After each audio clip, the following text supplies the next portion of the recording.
కలిసిపోయినా అది ఏం చదివినావు? ఏబిసిడి. ఇప్పుడు నాకు ఏబిసిడి వచ్చా? ఏది రాయి? అట్ట కాదు అదే. ఓహో అది బోర్డు అనుకున్నావా?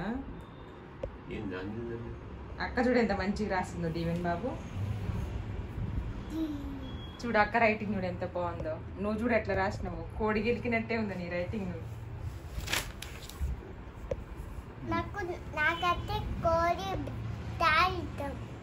కోడి తినే కోడి ఇష్టం బాగా, అందుకే బాగా కోడి ఇష్టం అంటాను. నేను రైటింగ్ గురించి చెప్పింది. కోడి గెలికినట్టు గెలికినావంటే నాకు కోడి చాలా ఇష్టం అంటావు. హాయ్ దీవెనా, ఏం చేస్తున్నావు? రాస్తున్నావా? వీడేం రాసిండు? తమ్ముడు నీ పక్కన చేరుతాడు కదా ఎప్పుడు నువ్వు రాసినప్పుడల్లా. ఎప్పుడు బుక్ తెస్తే అప్పుడు నాకు అంటాడు. మళ్ళీ రాసేది ఉండదు ఏముండదు. తొక్కయ్య బిల్డప్ ఎక్కువ. మళ్ళా వీటి కోసం ఇప్పుడు ఇక్కడ రాసి ఇక్కడ ఏమైంది నీ చేతికి?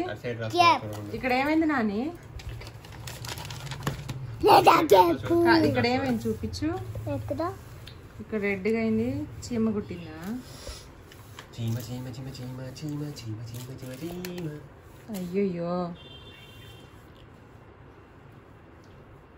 దెబ్బ తగిలిందా? ఎట్లా నాన్న? అప్పుడే ఇంకా నీకు వచ్చినంత వరకు రాయి. ఫస్ట్ ఓకే చదువుతావా? నాకు హెల్ప్ చేస్తావా దీవెన్? ఇది ఉంది కదా, నాటే అప్పుడు ఇక్కడ దెబ్బ తగిలింది. అయ్యయ్యో అయితే చదవా? ఇంకా చదవడంటే ఇక దెబ్బ తగిలిందంటే అక్కడ అస్తనే నీ చేతికి దెబ్బ తగిలిందా? నువ్వు ఒక్క ఏబిసి రాసరికే నీకు చెయ్యి నొప్పిలేసి దెబ్బ తగిలిందా? అవునా? ఒక్క ఏకే దెబ్బ తగిలిందంటే ఇంకా బిసిడి అంటే జెడ్ వరకు రాస్తే చేతులు అన్ని ఇరిగిపోతే ఎట్టింది కాళ్ళు చేతులు. ఏమంటావు? అయ్యో అక్కడ కూడా అయిందా? టీ షర్ట్ బాగుందిగా. ఇక్కడ గూస్ పింపుల్స్ వచ్చినాయి. నీకు జాతిరత్నాల్సిన గూస్ పింపుల్స్ వచ్చాయా? ఇక్కడేమో చెయ్యి దాదాపు టేపు చెయ్యి రాసి రాసి ఫసక్ అయిందా? ఫసక్ అయిందంట రాసి రాసి చెయ్యి ఇరిగిందా? అయ్యో అన్నం ఎట్లా తింటావు దీవే? నీకు అన్నం లేదు ఏం లేదు. ఇక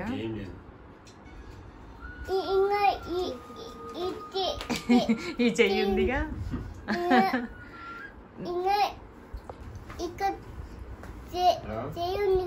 ఇంకో చెయ్యి ఉందా?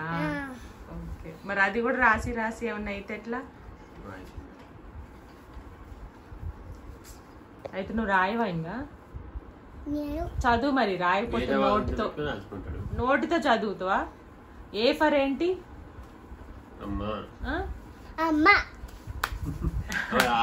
అంటే ఏమైతుంది? అది తెలుగులో అమ్మ, ఇది ఇంగ్లీష్ లో అమ్మ. Deeven okay bye Deeven. Bye Deeven. Deeven బాబు బాయ్. ఏ ఫర్ ఏంటి? B for banana, C for cat, cat, D for D for D for D for D for dog, bow bow. D for dog. నువ్వు డాగ్ అనలే, dog spelling చెప్పండి. D for ఏంటి? D for D for ఏంటి చెప్పా కదా. D for ఏంటి? Bow. Bow okay. Dog bow bow bow bow అట్టిది కదా. E for E for ఏంటి? E for అట్టిది కదా. చెప్పు. E for cat. ఈ ఫర్ ఎలిఫెంట్. ఎలిఫెంట్ కి దీవెన్ టీత్ ఎలా ఉంటాయి? ఎలిఫెంట్ కి పెద్ద ముక్కులు ఉంటాయా? బాగుంటది కదా ఎలిఫెంట్ దీవెన్. నీకు యానిమల్స్ లో ఏది ఇష్టం? నీకు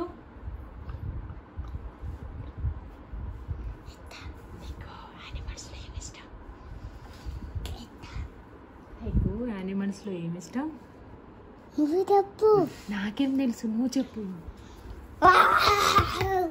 హార్స్. హార్స్ అట్లా వస్తుంది కదా హార్స్. దీవెన్ హార్స్ ఎట్లా ఉంటది?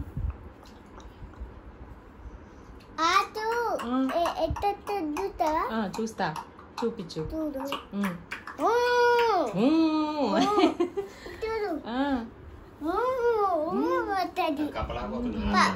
కాదు, పైకి లేస్తుంది అని. బాగుంటది కదా దీవెన్.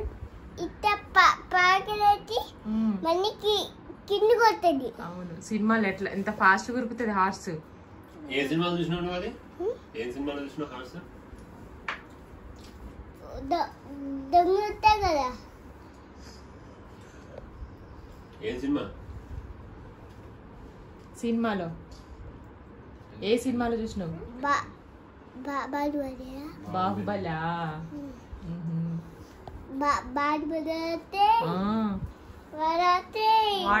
వాడు కాదు, ప్రభాస్ కదా. ఓకే బాయ్ చెప్పిగా. బాయ్ అందరికి బాయ్.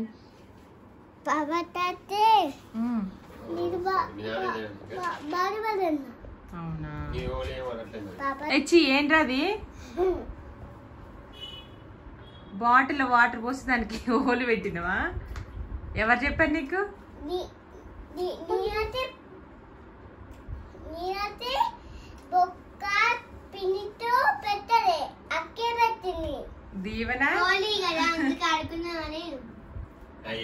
దీవెన ఇంట్లో పోస్తే టైల్స్ మీద జారి కింద పడతానా అని.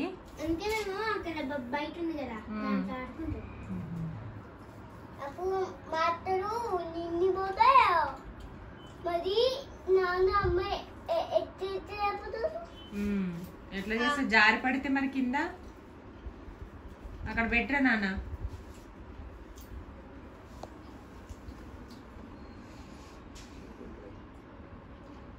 ఏం చేస్తున్నారు? తింటున్నారా చదువుతున్నారా?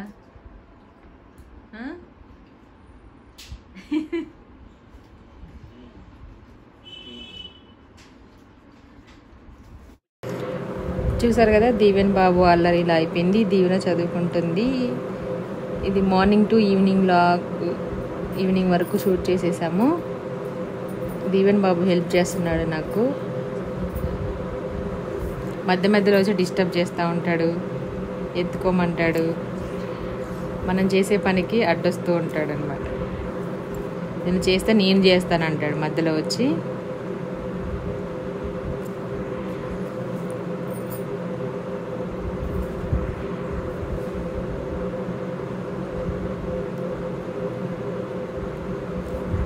మొత్తం అంతా బెడ్ అంతా క్లీన్ చేసేసుకున్నాం. ఇంకా నిన్న ఆఫ్టర్నూన్ అప్లోడ్ చేసిన లాగ్లో మనకి అది మైదా పిండి చల్ల పునుగులు చేసాం కదా, దానికోసం అనేసి మజ్జిగ చేశాను. కొంచెం పిండి కలపగా మిగిలింది, అది మార్నింగ్ నేను తాగేశాను. సమ్మర్ కదా మనకి, సమ్మర్లో మజ్జిగ, వాటర్ మిలాన్, ఇంకా కొబ్బరి నీళ్ళు, సబ్జా గింజ వాటరు, ఇవి తాగితే బాడీ చలవ చేస్తారన్నమాట. ఎక్కువగా ఎండలో ఉండేవాళ్ళు బయటికి వెళ్ళొచ్చినప్పుడు ఎక్కువ దాహం వేస్తుంది కదా, అలాంటప్పుడు మనం ఇవి తాగితే బాడీ అనేది కూల్ అయిపోతుంది అనమాట. ఇది తాగేసి టిఫిన్ చేసేసి, ఇది అప్పటికప్పుడు చేసామన్నమాట. అదే మన చల్ల పునుగులు లాగా నిన్న వచ్చింది, మార్నింగ్ చేసేసి అప్లోడ్ చేసేసాము.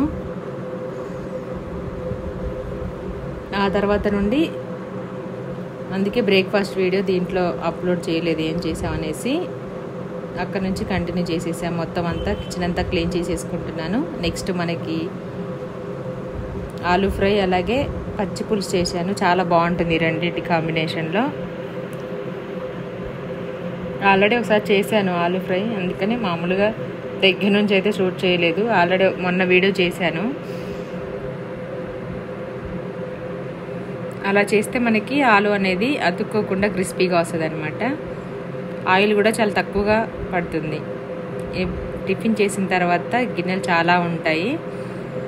ఇంకా ఇడ్లీ చేసిన రోజైతే ఇంకా చాలా ఎక్కువగా ఉంటాయి అనమాట. ఇడ్లీ చేయడం ఈజీ, కానీ ఆ ప్లేట్స్, చట్నీ, బౌల్స్ ఫుల్గా 2-3 టబ్బులు అయిపోతాయి ఇంకా ఆ రోజు. ఇంకా వీడియోస్ కోసం కాబట్టి మనం చేసేది ఇంకా నాకు ఎక్కువగా అవుతాయి.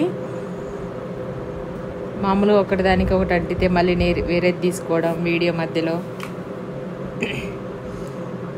అలాగనేసి ఎక్కువ అయిపోతూ ఉంటాయి అన్నమాట. ఇలా మొత్తం అంతా క్లీన్ చేసేసుకున్న తర్వాత మార్నింగ్ అప్పుడు టైం ఎంత అయింది, 10:30 అయింది. అన్నీ క్లీన్ చేసేసుకున్న తర్వాత కిచెన్ దగ్గర మళ్ళీ అంతా క్లీన్ చేసుకొని ఆ తర్వాత వంట స్టార్ట్ చేయాలి.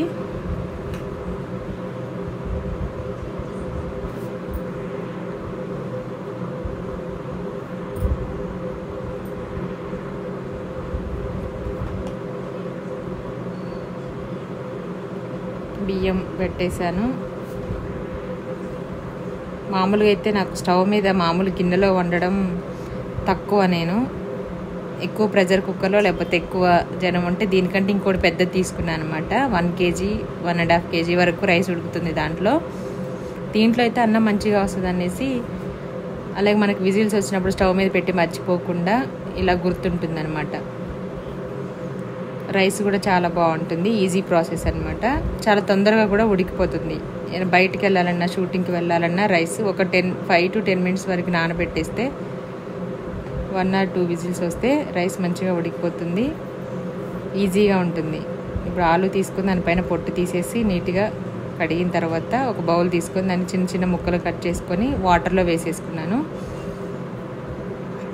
ఐస్ వాటర్లో అయినా, ఎక్కువ క్వాంటిటీ చేసేటప్పుడు ఐస్ వాటర్లో అయినా వేసుకోవచ్చు, లేదంటే ఇలా నార్మల్ వాటర్లో అయినా వేసుకొని చేతితోటి కొంచెం బాగా మనం ఇలా పిసికినప్పుడు దాంట్లో వైట్గా వస్తుంది కదా స్టార్చ్, అది తీసేయాలి.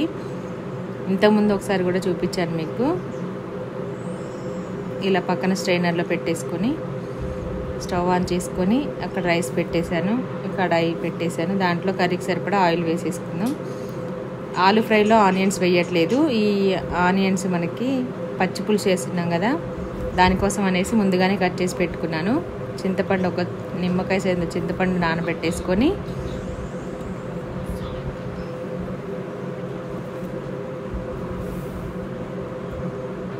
దాంట్లో కొంచెం ఆవాలు జీలకర్ర వేసేసుకొని ఆలు ముక్కలు వేసేసుకున్నాను.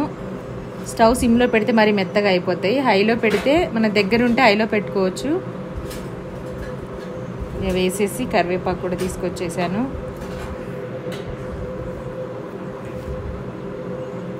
నెక్స్ట్ దీవెన్ బాబు మళ్ళీ మనం ఏ పని చేస్తే అక్కడ వంట దగ్గర తప్ప మిగిలిన అన్నీ అడ్డొస్తాను, నేను చేస్తా అంటాడు.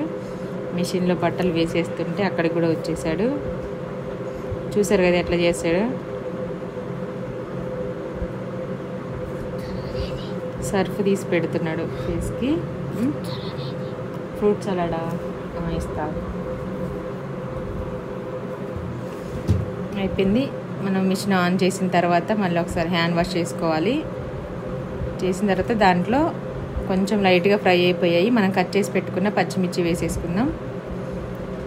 అలాగే చింతపండు కూడా నానిపోయింది కాబట్టి అటు పక్కన స్టవ్ ఆన్ చేసుకొని దాంట్లో కొంచెం 1 స్పూన్ ఆయిల్ వేసుకొని ఆవాలు జీలకర్ర వేసేసి స్టవ్ ఆపేసి కొంచెం కరివేపాకు, పసుపు వేసి గిన్నె పక్కన పెట్టేసుకోవాలి. ఇంకా ఎండుమిర్చి కూడా వేసేసుకున్నాను దాంట్లోనే.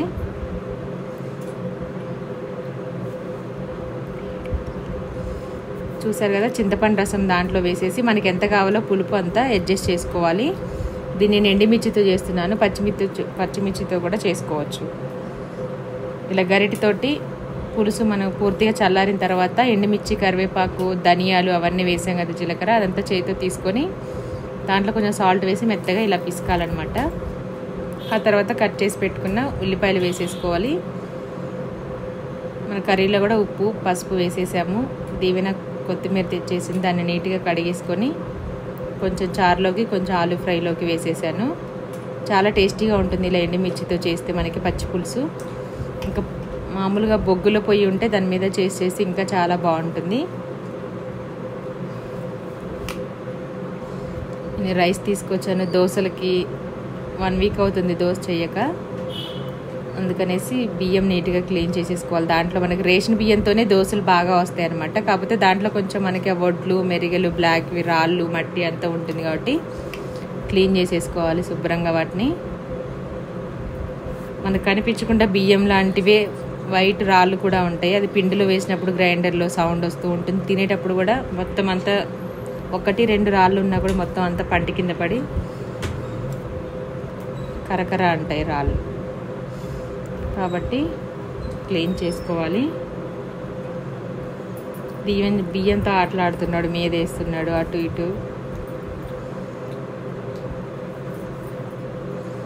అలాగే ఫస్ట్ టైం కనుక మా వీడియోస్ ఎవరైనా చూస్తున్నట్టయితే మా ఛానల్ని సబ్స్క్రైబ్ చేసుకోండి, లైక్ చేయండి, షేర్ చేయండి మీకు నచ్చితే. ఇంకా మన కర్రీ అయిపోయింది, బ్రేక్ఫాస్ట్ అయిపోయింది. నెక్స్ట్ అప్పుడు మధ్యాహ్నం అయిపోయింది. మార్నింగ్ పెడదాం అనుకుంటే కుదరలేదు కాబట్టి నేను ఆ డబ్బాతోటి, అది ఎప్పటితో పాతదనమాట, అక్క వాళ్ళు ఇచ్చారు. అది దానికి 3.5 అయినాయి, దానికి 1.5 పప్పు వేశాను నేను. పొట్టు పప్పు అయితే సపరేట్గా నానబెట్టుకోవాలి. దీంట్లో 1 స్పూన్ మెంతులు వేశాను. మామూలుగా ఇది మినపగుండ్లు కాబట్టి 2 కలిపి నానబెట్టవచ్చు. కొంచెం డస్ట్ ఎక్కువగా ఉంటుంది కాబట్టి రేషన్ బియ్యంలో ఒక 2-3 సార్లు బాగా కడిగిన తర్వాత నార్మల్గా మనం వంటకి యూజ్ చేసే వాటర్ వేసుకొని నానబెట్టుకోవాలి.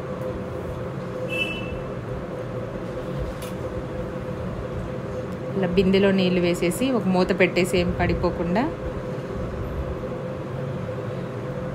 పక్కన పెట్టేసి అదే ఈవినింగ్ రుబ్బాలి. అలాగే ఇది ఈవినింగ్ టైం అన్నమాట. పడుకొని లేచాము, ఆఫ్టర్నూన్ టీ పెట్టేశాను. సబ్జా గింజలు పడుకునే ముందు నానబెట్టేశాను. 1 స్పూన్కి 1/2 లీటర్ వాటర్ వేస్తే సరిపోతుంది మనకి. దాంట్లో షుగరు, నిమ్మరసం పిండేసి 2 గ్లాసెస్ అవుతాయి. నేనే తాగేశాను మొత్తం. దీవెన ఆల్రెడీ మార్నింగ్ తాగింది, నేను మధ్యాహ్నం ఈవినింగ్ తాగుతున్నాను అనమాట. చాలా చలవ చేస్తుంది, తప్పకుండా మీరు ఒకసారి ట్రై చేయండి.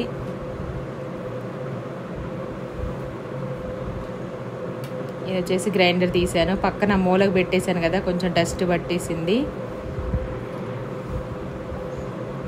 అది మొత్తం క్లీన్ చేసేసుకొని ఒకసారి గ్రైండరు, గిన్నె మొత్తం స్టోన్స్ ఉంటాయి అవన్నీ కడిగేసుకున్న తర్వాత మనం పప్పు మధ్యాహ్నం నానబెట్టింది మార్నింగ్ అప్పుడు 6:30 అయింది. అప్పుడు వరకు నానితే మనకి తొందరగా మెదిగిపోతుంది, చాలా తొందరగా మెత్తగా కూడా అవుతుంది అనమాట. ఒక్కసారి వేయకుండా నేను మామూలుగా కిలో వరకు వేసాను రైస్. ఇలా 2 సార్లుగా వేసుకోవాలి, ఒకసారి వేసుకుంటే స్టక్ అయిపోతుంది. ఫస్ట్ కొంచెం క్లీన్ చేసిన తర్వాత గ్రైండర్లో ఒక గ్లాస్ తోటి కొన్ని వాటర్ పోసిన తర్వాత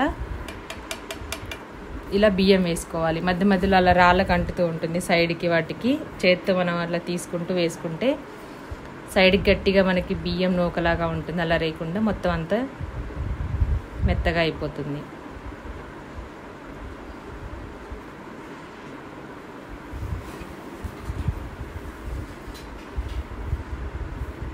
మనకి ఆ పిండి మెదగడానికి కనీసం 1/2 అవర్ అన్నా పడుతుంది. మధ్యాహ్నం వంట చేసాం కదా, రైస్, చారు అవన్నీ పక్కన పెట్టేసి నెక్స్ట్ గిన్నెలు క్లీన్ చేసేసుకున్నాను. ఈవినింగ్ తాగడానికి పాలు తీసేసి వేడి చేసి దీవెన వాళ్ళకి ఇచ్చేసాను.